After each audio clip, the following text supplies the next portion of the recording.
We know as martial artists and fans that no one there holds a candle to Fedor's accomplishments. There is to the forearm, and it's over. And Emelianenko. Fedor Emelianenko is the baddest man on the planet. That's it, he got it. Hands down, Fedor is the baddest man on the planet. Hey, what's going on, fight fans? Welcome to our YouTube channel. Hope you are doing well. In today's video, we will be talking about one of the greatest mixed martial artists to ever step foot inside the octagon, if not the greatest, Fedor the Last Emperor Emelianenko. Fedor has been one of the great representatives of MMA from Russia and is regarded by many as the undisputable greatest heavyweight MMA fighter of all time. The man is quite different from a standard MMA fighter when it comes to his personality, as he isn't the imposing type. Fedor made his name by becoming champion at various fight promotions, and today we will embark on a journey of the legendary MMA figure from Russia and what made him one of the best to ever do it inside the ring. Number 5. Conquering Pride FC. Fedor, before entering into MMA, was a renowned sambist and judoka. He, along with his brother Alexander, served in the Russian military from 1995 to 97. Fedor, according to his mother, was a child who would always get into fights in the backyard or at school. But for Fedor, it was friendly fights that he got into. He then made his foray into rings MMA till 2000 until his talents were recognized by Pride.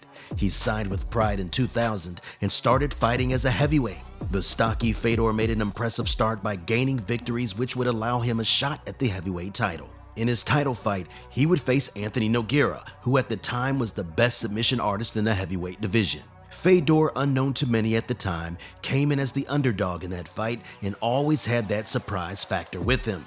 And that proved to be the case as Fedor dropped Nogueira with a straight punch and imposed himself on the champion with some heavy ground and pound.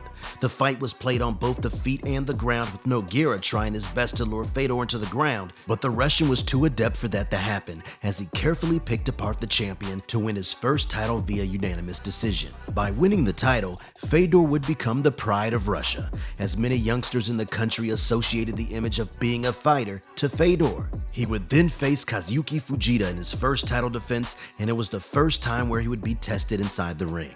In the first round, the challenger caught Fedor with a vicious hook, which rattled the Russian to the point where he almost got dropped. But Fedor's tenacity and awareness came through as he engaged himself in the clinch while he was rocked and managed to gain some control in the fight. He would later recover and use his wrestling and ground pound to good measure that allowed him to weave through a rear naked chokehold, of which the challenger would submit to. The Russian would then cement himself as the best heavyweight of that period and would go on to add to his legacy with a few more title defenses. He would face Mark Coleman, who at the time was a much more experienced veteran of the game, but none would match up to Fedor's might and quick thinking inside the ring, as he defeated Coleman in the first round of that fight by quickly rolling out of a stranglehold from Coleman and catching him with an armbar underneath to submit him. The great Fedor. Whew. He got me twice. Fedor had a certain kind of mysterious element to him, as he wasn't the one to show any emotion prior or after the fight. That added to the allure of the Russian and to the horror of many of his opposing fighters. Apart from being the champion, Fedor would simultaneously compete in the Heavyweight Grand Prix in 2004, where he would meet the trailblazing protege of Coleman, Kevin Randleman. Randleman was on a high after his victory over top heavyweight contender Mirko Cro Cop. This was seen by many as the toughest challenge Fedor might have to face inside the ring. As the bell rang, that assumption came through as Randleman gave Fedor and the MMA community a mighty scare when he slammed the Russian flat on his head on the mat. In fact, the severity of the slam at first glance made us believe that Fedor might have lost consciousness, or even worse than that, such was the force he slammed his head on the mat. But that seemed to have little effect on the Russian, as he shrugged it off and immediately got up, to everyone's surprise. Fedor was then known to be a ground and pound and a man with incredible speed and power with his fists, but the purist of MMA also knew that he had the ability to catch fighters off guard on the ground with his armbar technique. That's what he did to Randleman as he caught hold of his arms and forced a Kimura submission, which earned him a victory. The Last Emperor, as was his ring name, had conquered his toughest challenge to date, and with that came the opportunity to cross paths with Nogueira, who was then the interim heavyweight champion of the division. Both would unify their titles, in which both the title and the tournament was on the line. The fight started with both men engaging to the clinch, but a flailing elbow from Nogueira caught Fedor near the eye, which resulted in a gash. Due to that, the medical advisors had to stop the fight, due to which no winner was declared. Fedor would later meet Nogueira to settle their rivalry once and for all.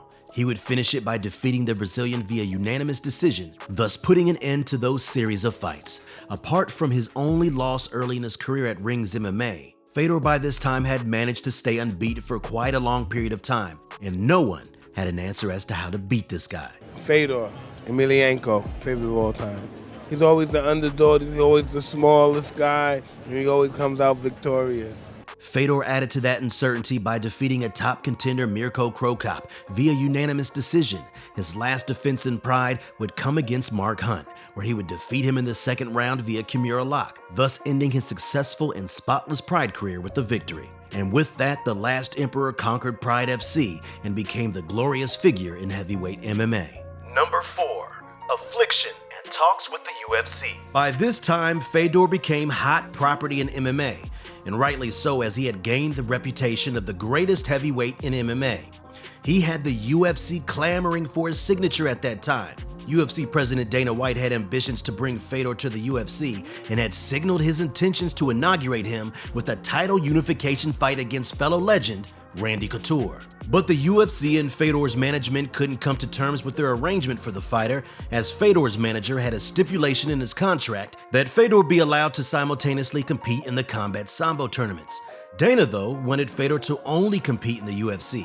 This disagreement caused talks to break down between both parties. He would then come to the States and sign for Affliction. In his debut, Fedor would face former UFC heavyweight champion Tim Sylvia in a cross-promotional fight. Fedor and his team knew the importance of this fight in terms of the recognition that it would bring if he won.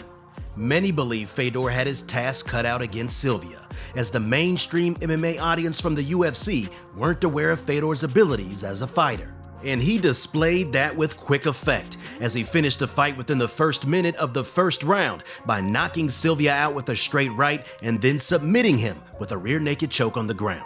Sylvia still recalls that day by saying that he has never been hit that hard in his life by anyone.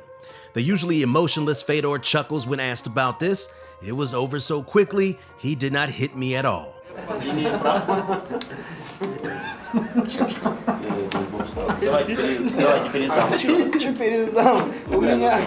He would then join M1 Global Combat Sambo, where he faced the likes of Gegard Mousasi and others. Fedor at this time had gained recognition for his talents in the world stage, and many believe that, had he signed for the UFC, he would have gone on to become an even bigger star than what he is today.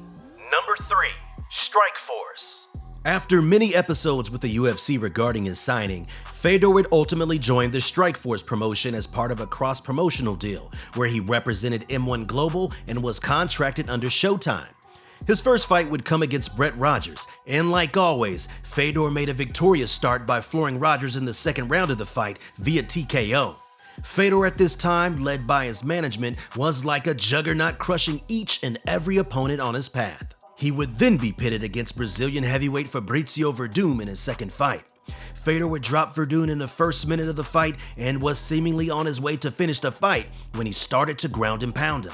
But Verdun was a specialist and a very wily operator on the ground, and he showed that while amidst the ground and pound of Fedor, he caught hold of his arm and forced a triangle submission on Fedor. The Russian had himself in a muddle and had no choice but to tap out of the hold, thus suffering defeat at the hands of Verdun. That defeat sent shockwaves in the MMA world, as Fedor suffered defeat for the first time in 10 years. He would then face Bigfoot Antonio Silva and would go on a downward slide as he succumbed to a second round doctor stoppage after having been at the end of some heavy ground and pound. At this point of time, Fedor had hit a rough patch in his career and things didn't get any better, as he would lose for the third consecutive time when he was caught by a punch from Dan Henderson underneath his armpit. That would be the end of Fedor's time in Strikeforce, and somewhat of a rude end to his Strikeforce career. Number 2. Retirement and comeback. Fedor, like always, was competing simultaneously in different promotions. He signed for the M1 Global in 2011 and fought there for a while. His last fight came against Pedro Rizzo, whom he finished via knockout. Many believed that the end of Fedor's career was near and he would announce his retirement after the fight. It turned out to be that way as Emelianenko announced he would retire from MMA. This meant Fedor retired on top. He didn't stop serving as a prominent figure in Russian MMA as he became the president of the MMA union in Russia. But that itch of competing in the ring was still there, and Fedor, after a hiatus of 3 years, announced his comeback to MMA in 2015. He fought in several fight promotions for a while, such as the Eurasia Fight Nights and others. He would once again make his return to the big time in Bellator by signing with them in 2017. He would make his debut against Matt Mitrione. His debut would not turn out to be as expected, as he was caught by Mitrione in the first round of the fight, thus losing the fight. Many would consider whether Fedor made the right choice by returning to MMA, but the Russian in his own self showed he still had a lot left in the tank. He would then gain victories against former UFC fighters Chael Sonnen, Frank Mir, and Quentin Jackson by finishing them all in the first round of the fights, thus putting the notion of Fedor being over the hill to sleep. As he was gaining momentum, he would lose to Ryan Bader in the final of the Heavyweight Grand Prix by getting knocked out in the first round of the fight. Nevertheless, Fedor's surge towards that final proved that the old dog still had those fighting skills intact. He is still going strong at 45 years of age and was very recently seen serving a 3-piece and a soda, where his famed fast hands came into play when he finished Timothy Johnson in the first round of the fight, where he was hugely favored to lose. But Fedor still continues to go on and has amassed a tremendous MMA record of 40 wins and 6 losses. Number 1. Hall of Fame credentials. After looking at his whole career, Fedor Emelianenko would surely go down as one of the greatest MMA fighters of all time and the greatest heavyweight in MMA. He was voted as the greatest heavyweight from 2002 to 2011 by several sports outlets such as ESPN and Sports Illustrated. Fighters from past and present have no doubts as to who the greatest heavyweight of all time is, as they all believe that Fedor is the man. Fedor was also an FIAS Sambo heavyweight champion in 2002, 2005, and 2007, and was the torchbearer for Russia at the Beijing Olympics in 2008. He is still recognized and marveled for his indomitable and calmness personified demeanor, and many believe is part of the Mount Rushmore of the greatest fighters in MMA. And with that, we have come to the end of the video. But before leaving, we would like to know, what are your views on Fedor's career, and is he the greatest heavyweight of all time? And where does he rank amongst the best MMA fighters of all time? Let us know in the comments below, and don't forget to share, like, and subscribe to our channel. Until next time.